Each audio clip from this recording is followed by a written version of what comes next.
Hey guys, welcome to government jobs Gyan YouTube channel. Guys, आज की इस वीडियो में हम बात करेंगे BSF constable GD sport quota के new recruitment notification online form apply process के बारे में। जी हाँ दोस्तों, बॉर्डर सिक्योरिटी फोर्स ने कांस्टेबल जीडी स्पोर्ट कोटा के अंतर्गत 391 खाली पदों को भरने के लिए नोटिफिकेशन रिलीज कर दिया है। कैसे आप इस भर्ती में पार्टिसिपेट करने के लिए अपने फॉर्म अप्लाई कर सकते हो बिना कोई मिस्टेक किए हुए, इसकी पूरी जानकारी हम आपको स्टेप बाय स्टेप रजिस्ट्रेशन से लेकर प्रिंट तक इस वीडियो में देंगे। बस आपको इस वीडियो को स्किप के बिना शुरू से लेकर एंड तक देखना है। उसके बाद वीडियो पसंद आए तो इसे लाइक और शेयर कर दें। चैनल पर नए हो तो इसे सब्सक्राइब कर लें। साथ ही साथ आपको फॉर्म अप्लाई करते हुए जो जो भी प्रॉब्लम फेस हो रही है उन सभी का हल आपको इस वीडियो में मिल जाएगा। तो बिना कोई वक्त गंवाए चलिए शुरू करते हैं। आपको इस वीडियो के डिस्क्रिप्शन बॉक्स में हमारी वेबसाइट IND-sarkari-naukri.in के इस पेज का लिंक मिल जाएगा। यहां पर आपको इस भर्ती के रिगार्डिंग सभी डिटेल्स प्रोवाइड कर दी गई है। बॉर्डर सिक्योरिटी फोर्स बीएसएफ ने कांस्टेबल जीडी स्पोर्ट कोटा के 391 खाली पदों को भरने के लिए नोटिफिकेशन रिलीज कर दिया है। आप 16 अक्टूबर 2025 से 4 नवंबर 2025 तक अपने फॉर्म अप्लाई कर सकते हो। 10वीं पास कैंडिडेट यहां पर अप्लाई कर सकते हैं। 18 से 23 साल आपकी आयु सीमा रखी गई है। स्पोर्ट क्वालिफिकेशन भी आपके पास होनी चाहिए। 10वीं क्लास पास आउट होने के साथ साथ जनरल ओबीसी ईडब्ल्यूएस के लिए 159 रुपए फीस है। SC ST फीमेल के लिए कोई फीस नहीं है। फीस का अमाउंट आप ऑनलाइन मोड से जमा करा सकते हो। सिलेक्शन यहां पर आपका document verification, physical standard test, detail medical examination के आधार पर होगा। आप ऑल इंडिया से ऑनलाइन मोड में अप्लाई कर सकते हो। उसके लिए आपको इस पेज को नीचे स्क्रॉल डाउन करना है, इंपोर्टेंट लिंक सेक्शन में आना है, ऑफिशियल नोटिफिकेशन PDF लिंक पर क्लिक करके इस भर्ती के नोटिफिकेशन को ओपन कर लेना है और इसमें से आपको पूरी डिटेल रीड कर लेनी है। यहाँ पर आपको सभी डिटेल्स प्रोवाइड कर दी गई है, जैसे कि क्या पोस्ट का नाम है, कितनी उसके लिए नंबर ऑफ वैकेंसीज है, किस गेम में कितनी वैकेंसीज है, क्या यहाँ पर आपकी क्वालिफिकेशन होनी चाहिए। पूरी जानकारी आपको इस नोटिफिकेशन में दे दी गई है। आप सभी डिटेल्स यहाँ से रीड करें, उसके बाद अपने फॉर्म अप्लाई कर लें। फॉर्म अप्लाई करने के लिए भी आपको हमारी वेबसाइट के इसी पेज पर ही अप्लाई ऑनलाइन का लिंक दिया गया है। जैसे ही आप इस लिंक पर क्लिक करेंगे आपके सामने बीएसएफ का ये पोर्टल ओपन होगा। गाइस, यहाँ पर आने के बाद आपको इस पेज को नीचे स्क्रॉल डाउन करते हुए अप्लाई की स्टेप पर क्लिक करना है और यहाँ पर इस भर्ती के लिए अप्लाई करना है। जैसे ही आप अप्लाई हियर के लिंक पर क्लिक करेंगे आपके सामने कुछ इस तरह से इंटरफेस ओपन होगा। गाइस, यहाँ पर अगर आपने बीएसएफ की किसी भी भर्ती के लिए पहले से रजिस्ट्रेशन कर रखा है तो यहाँ पर आपको कैंडिडेट लॉगिन की स्टेप पर क्लिक करना है और लॉगिन करके अपना फॉर्म अप्लाई कर लेना है। जैसे ही आप इस लिंक पर क्लिक करेंगे तो आपके सामने लॉगिन का इंटरफेस ओपन हो जाएगा। यहाँ पर आने के बाद आपको अपनी ईमेल आईडी या फिर मोबाइल नंबर एंटर करना है, अपना पासवर्ड आपको एंटर करना है, I am not a robot के इस चेकबॉक्स को ओके करना है और फिर आपको लॉगिन की स्टेप पर क्लिक करके अपने डैशबोर्ड में लॉगिन करके अपना फॉर्म अप्लाई कर लेना है। और अगर आप बीएसएफ की किसी भी भर्ती के लिए फर्स्ट टाइम अप्लाई करने जा रहे हो तो सबसे पहले यहाँ पर आपको अपना रजिस्ट्रेशन करना होगा। उसके लिए यहाँ पर आपको सबसे पहले अपनी पर्सनल इंफॉर्मेशन देनी है। गाइस, यहाँ पर आपको इन स्टेप्स को कंप्लीट करते हुए अपना रजिस्ट्रेशन करना होगा। सबसे पहले यहाँ पर आपको अपनी पर्सनल इंफॉर्मेशन देनी है, एड्रेस की डिटेल देनी है, फिर कुछ अन्य डिटेल्स देनी है, फिर क्वालिफिकेशन की डिटेल देनी है, उसके बाद आपको वर्क एक्सपीरियंस की डिटेल यहाँ पर देनी है और फिर यहाँ पर आपको अपने सर्टिफिकेट और डॉक्यूमेंट्स को अपलोड करना है और अपना क्राइटेरिया चेकआउट करते हुए आपको अपना फॉर्म अप्लाई कर देना है। तो इन स्टेप्स को यहाँ पर आपको कंप्लीट करना है अपना रजिस्ट्रेशन करने के लिए। तो पर्सनल इंफॉर्मेशन में सबसे पहले यहाँ पर आपको अपना नाम एंटर करना है, फिर यहाँ पर आपको अपना मोबाइल नंबर एंटर करना है, उसके बाद आपको अपनी ईमेल आईडी यहाँ पर एंटर करनी है और उसके बाद आपको जनरेट ओटीपी के इस ऑप्शन पर क्लिक कर देना है। अब यहाँ पर आपके मोबाइल नंबर और ईमेल आईडी पर 2 ओटीपी आए होंगे। मोबाइल पर जो ओटीपी आया है वो आपको एंटर मोबाइल ओटीपी कॉलम में एंटर करना है और ईमेल पर जो ओटीपी आया है वो आपको एंटर ईमेल ओटीपी के इस कॉलम में एंटर करना है और उसके बाद गाइस आपको सबमिट के इस ऑप्शन पर क्लिक कर देना है। इस तरह से यहाँ पर आपका अकाउंट क्रिएट हो चुका है। आपकी ईमेल आईडी को आपका यूजर नेम और पासवर्ड आपकी रजिस्टर्ड ईमेल आईडी पर सबमिट कर दिया गया है। आपको उन्हें केयरफुली नोट डाउन करके रख लेना है फ्यूचर यूज के लिए। अब यहाँ पर आपको अपनी आइडेंटिटी डिटेल प्रोवाइड करनी है। यहाँ पर आप आधार कार्ड ऑप्शन सेलेक्ट करें अपनी आइडेंटिटी के लिए, यहाँ पर इसे प्रीफर किया गया है आपके लिए और फिर आप अपना आधार नंबर एंटर करें या फिर गाइस यहाँ पर आप अपनी कोई और आइडेंटिटी टाइप सेलेक्ट करें जैसे कि passport, pan card, driving licence या फिर वोटर आईडी और उसका नंबर यहाँ पर आप एंटर कर दें। उसके बाद यहाँ पर आपको अपनी एडिशनल इंफॉर्मेशन देनी है। यहाँ पर आपको अपनी डेट ऑफ बर्थ सेलेक्ट करनी है। उसके बाद यहाँ पर आपको अपनी नेशनलिटी ऑटोमेटिकली फिर मिल जाएगी इंडियन। उसके बाद यहाँ पर आपको अपने फादर का नाम एंटर करना है, मदर का नाम एंटर करना है, आपकी बॉडी पर कहीं कोई कट या तिल का निशान है उस पैलेस का नाम यहाँ पर आपको एंटर करना है। फिर यहाँ पर आपको अपना जेंडर सेलेक्ट करना है, मेल या फिर फीमेल। उसके बाद यहाँ पर आपको अपना मैरिटल स्टेटस सेलेक्ट करना है, आप मैरिड हो या फिर अनमैरिड। फिर यहाँ पर आपको अपनी डोमिसाइल डिटेल प्रोवाइड करनी है। यहाँ पर आपसे पूछा गया है कि क्या आपके पास डोमिसाइल सर्टिफिकेट है, अगर है तो आप यस करेंगे और फिर यहाँ पर आप अपना डोमिसाइल किस स्टेट से आपको इशू हुआ है वो स्टेट यहाँ पर आप सिलेक्ट करेंगे। डोमिसाइल सर्टिफिकेट का अपना नंबर यहाँ पर आप एंटर करेंगे और अगर आपके पास डोमिसाइल नहीं है तो आप सिंपली नो ऑप्शन सेलेक्ट करेंगे।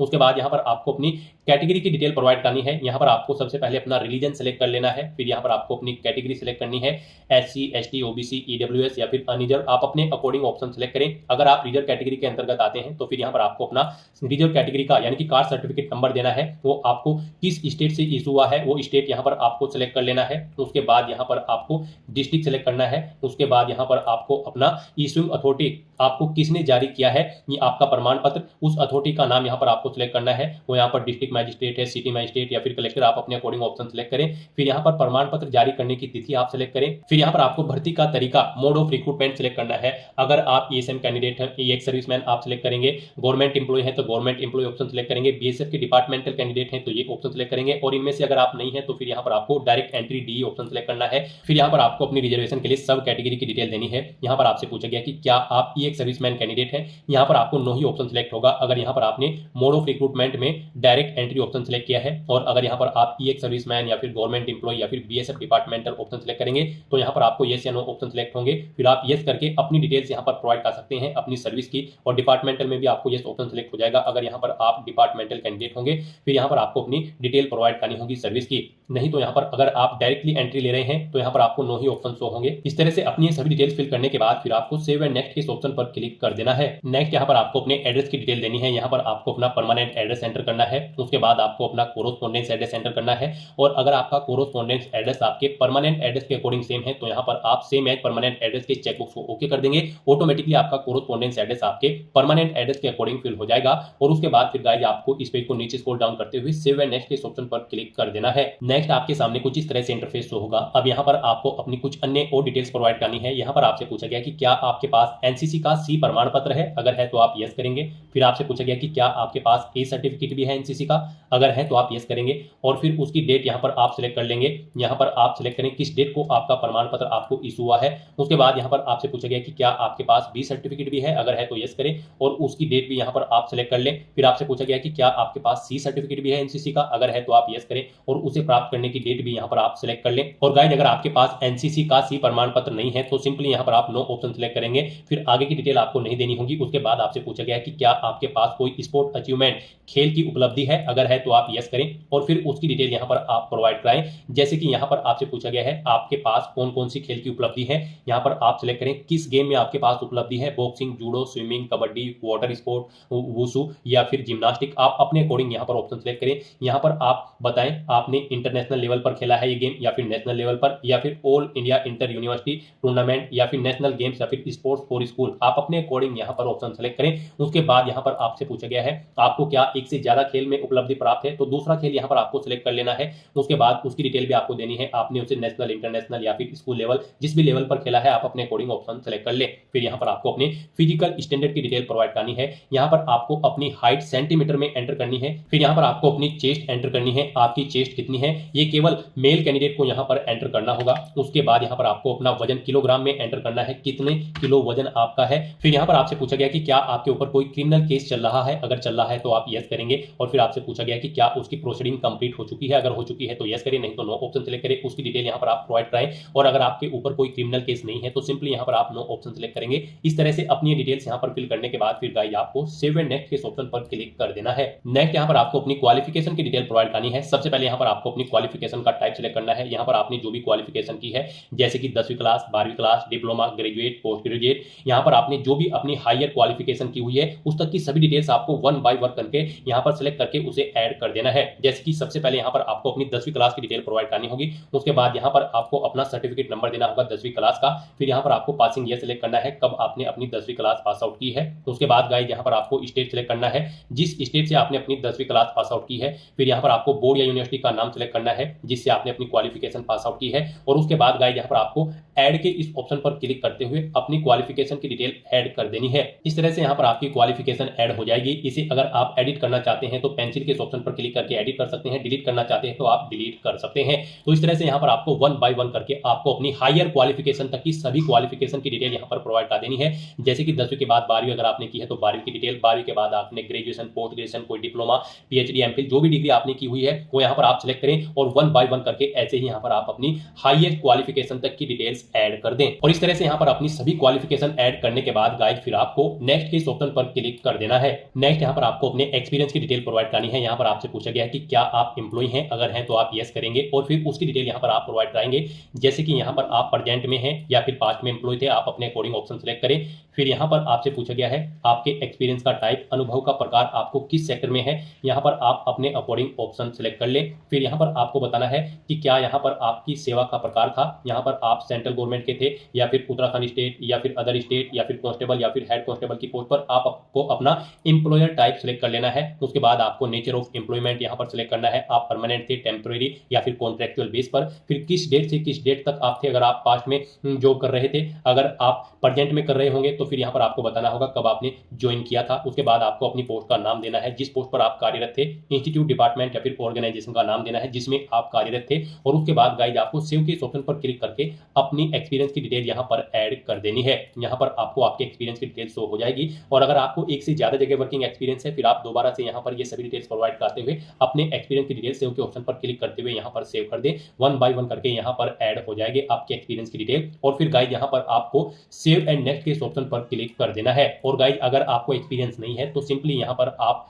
नो ऑप्शन सेलेक्ट करेंगे। उसके बाद आपको कुछ भी डिटेल नहीं देनी है और फिर आप सेव एंड नेक्स्ट के इस ऑप्शन पर क्लिक कर देंगे। नेक्स्ट यहाँ पर आपको अपना फोटो, सिग्नेचर और डॉक्यूमेंट्स अपलोड करने हैं। इन्हें आप डिजी लॉकर के थ्रू या फिर डायरेक्टली अपलोड कर सकते हो। इनके लिए आपको गाइडलाइन दी गई है। यहाँ पर आपका जो फोटो होगा वो 30 KB से 100 KB के बीच में होना चाहिए। सिग्नेचर आपके 20 KB से 50 KB के बीच में होनी चाहिए। क्वालिफिकेशन, कास्ट, एक्सपीरियंस सर्टिफिकेट, जो बाकी के सर्टिफिकेट्स हैं वो यहाँ पर आपके 30 KB से 100 KB के बीच में होना चाहिए। और इन डॉक्यूमेंट्स का फॉर्मेट आपका JPG, JPEG, PNG या PDF होना चाहिए। तो इन डॉक्यूमेंट्स को अपलोड करने के लिए आपको यहाँ पर अपलोड फोटो, अपलोड सिग्नेचर या फिर अपलोड 10th मार्कशीट या फिर 12th certificate, upload graduate certificate, post graduate certificate, यहाँ पर आपने जो भी क्वालिफिकेशन की होगी उसके अकॉर्डिंग यहाँ पर आपको ऑप्शन शो कर दी जाएंगे। आपको इन्हें 1 बाय 1 करके अपलोड करना है। तो यहाँ पर आपको अपलोड फोटो या फिर अपलोड सिग्नेचर या फिर अपलोड सर्टिफिकेट के ऑप्शन पर क्लिक करना है। फिर आपको ड्रॉ फाइल्स टू अपलोड के ऑप्शन पर क्लिक करना है, फाइल्स को सेलेक्ट कर लेना है और 1 बाय 1 करके आपको अपने इन सभी डॉक्यूमेंट को यहाँ पर अपलोड कर देना है। यहाँ पर अगर आपके डॉक्यूमेंट का साइज कम या ज्यादा है तो आपको गूगल पर जाना है और वहां पर इमेज रिसाइजर टाइप करना है। मल्टीपल ऑनलाइन वेबसाइट आपके सामने ओपन होंगी, उनमें आप अपने जिस भी डॉक्यूमेंट का साइज कम या ज्यादा करना चाहते हैं उसे अपलोड करें और अपनी रिक्वायरमेंट के अकॉर्डिंग सेट करके उसे डाउनलोड करके फिर यहाँ पर आप अपलोड कर दें। इस तरह से अपने सभी डॉक्यूमेंट यहाँ पर आपको 1 बाय 1 करके अपलोड कर देने हैं। फिर आपको इस पेज को नीचे स्क्रॉल डाउन करना है, आई डू हरबी डिक्लेयर के चेकबॉक्स को ओके करना है और फिर गाइस आपको सेव एंड नेक्स्ट के ऑप्शन पर क्लिक कर देना है। इस तरह से यहाँ पर आपका रजिस्ट्रेशन सक्सेसफुली कंप्लीट हो चुका है। आपके सामने कुछ इस तरह से इंटरफेस ओपन होगा। अब यहाँ पर आप जिस भी भर्ती के लिए अप्लाई कर रहे हैं उसकी पोस्ट यहाँ पर आपको सिलेक्ट करनी है। हम यहाँ पर आपको BSF constable GD sport Kota की भर्ती के लिए अप्लाई करके दिखा रहे हैं। तो स्पोर्ट कोटा की इस भर्ती में जिस भी गेम के लिए आप अप्लाई करना चाहते हैं कांस्टेबल की पोस्ट के लिए, यहाँ पर आप सिलेक्ट करें, जैसे कि बॉक्सिंग, बास्केटबॉल या फिर यहाँ पर बैडमिंटन, आप अपने अकॉर्डिंग ऑप्शन सेलेक्ट करें। उसके बाद यहाँ पर आप जो भी पोस्ट सेलेक्ट करेंगे उसकी स्पोर्ट क्वालिफिकेशन यहाँ पर आपको शो कर दी जाएगी। यहाँ पर आपको उसकी डिटेल प्रोवाइड करनी है। यहाँ पर आपको बताना है कि यहाँ पर आपने इस गेम में ओलंपिक गेम्स में पार्टिसिपेट किया है या फिर वर्ल्ड चैंपियनशिप में या फिर एशियन गेम्स में या फिर यूथ ओलंपिक गेम में। आप अपने अकॉर्डिंग यहाँ पर ऑप्शन सेलेक्ट करें। फिर आपको अपनी अचीवमेंट यहाँ पर बतानी है, आपने इस गेम में गोल्ड मेडल हासिल किया है, सिल्वर या फिर कोई और, आप अपने अकॉर्डिंग ऑप्शन सेलेक्ट करें। फिर यहाँ पर आपको जो प्रमाण पत्र जारी हुआ है आपके इस स्पोर्ट की क्वालिफिकेशन का, वो किस डेट को इशू हुआ है वो डेट यहाँ पर आपको सिलेक्ट कर लेनी है इस कैलेंडर में से। फिर यहाँ पर आपको अपनी एकेडमिक क्वालिफिकेशन की डिटेल प्रोवाइड करनी है। यहाँ पर इस भर्ती में पार्टिसिपेट करने के लिए आपका 10वीं क्लास पास आउट होना जरूरी है या फिर इसके इक्विवेलेंट कोई एग्जाम किसी वेल रिकॉग्नाइज्ड बोर्ड से आपका पास आउट होना जरूरी है।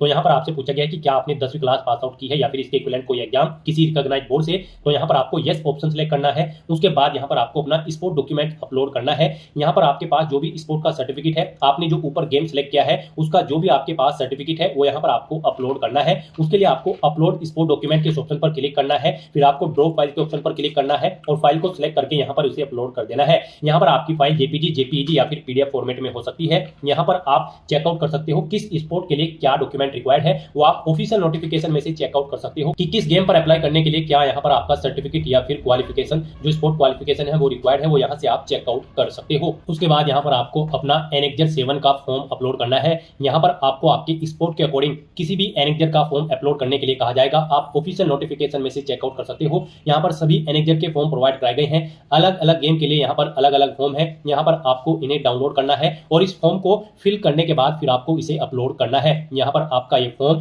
PDF फॉर्मेट में होना चाहिए। उसके लिए आपको प्लीज अपलोड एनेक्जर 7 या फिर 8 या फिर 4, 5 आपके गेम के अकॉर्डिंग कुछ भी हो सकता है। आपको इस ऑप्शन पर क्लिक करना है। फिर आपको ड्रॉ फाइल के ऑप्शन पर क्लिक करना है, फाइल को सिलेक्ट करना है और अपना यहाँ पर एनेक्जर का ये फॉर्म आपको अपलोड कर देना है। इस तरह से अपनी डिटेल फिल करने के बाद फिर गाइस गाइड आपको यहाँ पर सेव एंड नेक्स्ट के इस ऑप्शन पर क्लिक कर देना है। नेक्स्ट आपको आपके एप्लीकेशन फॉर्म का पूरा प्रीव्यू शो कर दिया गया है। आपको सभी डिटेल्स केयरफुली चेकआउट करनी है और यहाँ पर अगर कोई मिस्टेक है तो आप बैक बटन पर क्लिक करके एडिट कर सकते हो, और नहीं कोई मिस्टेक है तो यहाँ पर गाइड अब आपको सबसे पहले अपना पैलेस यहाँ पर एंटर करना है। उसके बाद आपको सेंटर यहाँ पर अपना सेलेक्ट कर लेना है। उसके बाद यहाँ पर आपको आपकी कैटेगरी के अकॉर्डिंग एप्लीकेशन फीस का अमाउंट शो कर दिया जाएगा। यहाँ पर रिजर्व कैटेगरी कैंडिडेट के लिए केवल पोर्टल चार्ज है 47 रुपए 20 पैसे, और अनरिजर्व कैटेगरी कैंडिडेट के लिए यहाँ पर 47 रुपए 20 पैसे प्लस 147 रुपए 20 पैसे फीस है जो यहाँ पर आपको जमा करानी होगी। उसके लिए यहाँ पर आपको HDFC बैंक पेजी ऑटोमेटिकली सिलेक्ट मिलेगा।